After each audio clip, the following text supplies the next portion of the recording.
luck. All right, looking for love this year? Well, according to a new survey, singles say they'll be getting more candid and even more intentional about who they'll date and what they want. Oh, professional matchmaker Vanessa Sescila joins us from It's Just Lunch DC with dating trends we'll see this year.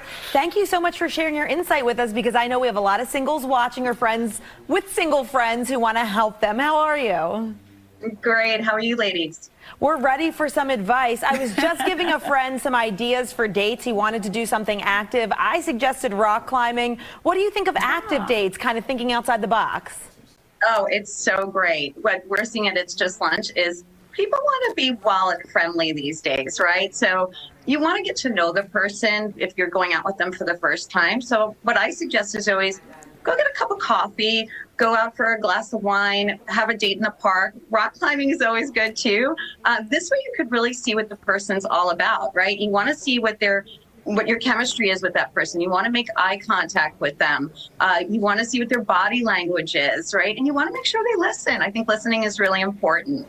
Well, Vanessa, that's on the date itself, but we got to get to the date, right? So tell me, what are you seeing in terms of online and the apps, more specifically, in terms of people putting out their intentions? Are we seeing that in bios this year? 100%, 100%. People are being so much more authentic these days. You know, a little while back, I heard a lot from my clients that, you know, people were maybe posting photos of themselves from 10 years ago or using these filters. Now people are being more, you know, what you see is what you get, right? This is me.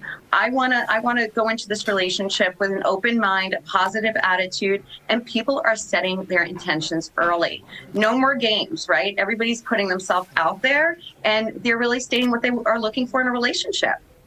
That's really good information to have, because I think the hardest step is getting your dating profile up there and having something you feel proud of. Now, in terms of setting boundaries, would you suggest from the beginning, if you feel like you're really connecting with someone, second, third date, is it okay to say, I want to be exclusive, or how soon is too soon for that talk? Ooh, that's a good one. You know what? It's never too soon these days, because you don't want to be stuck in a relationship for years or even months and not have your intentions set, right? You want the person to, listen, are you looking to have children down the line? Do you want to get married? Because next thing you know, a year is going by, 2 years are going by, you know. And telltale signs too is if you're going out with somebody and you haven't met their friends and it's been a couple of months, you haven't met their family, chances are it's not going in that direction, you know. So you want to have those conversations. They may be hard conversations, but better having the conversation sooner than later, I feel. Yeah, you talk about people throwing on filters over their pictures, but I think people are putting filters over what they're looking for, because men and women know what the opposite sex wants, and they put that out there just to get your attention, and then they show up doing something different. So how do you weed people out earlier in the process so that you don't get hurt? Well, what I tell my clients all the time, when you get back from a date, right, say you go on a date, keep a journal, or even just have a sheet of paper, pros and cons, what you liked about that date, what you didn't like about that date. I think this is so important, because then you're going to look back. There's going to be qualities that you liked in a person that you used to not like in people, and vice versa. So this is a way of getting to know what you're looking for and what's out there, really. I think, you know, putting yourself out there, the most important thing is have fun. Every date that you go on could be your potential partner, right? So, and it's all about learning through that too. Well, my final question is, how do you know when it's time to seek a matchmaker? You're not having luck on the apps. Your friends ran out of single friends to introduce you to. What is the experience with a matchmaker that you're not going to get from, say, Bumble, Hinge, one of those usuals?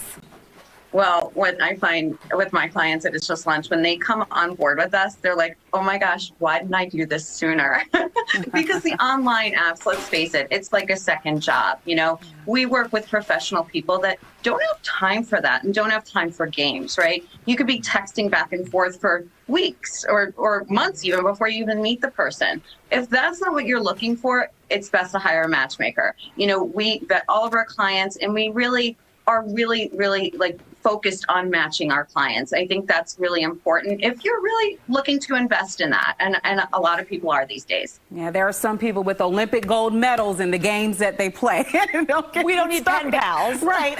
So where can people go to learn more about Just Lunch and possibly use your services? Yeah, of course. It's just lunch.com, and it's all right out there for you.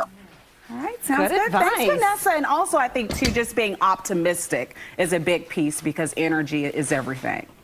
Everything. A positive attitude goes a long way. All right, thanks so much.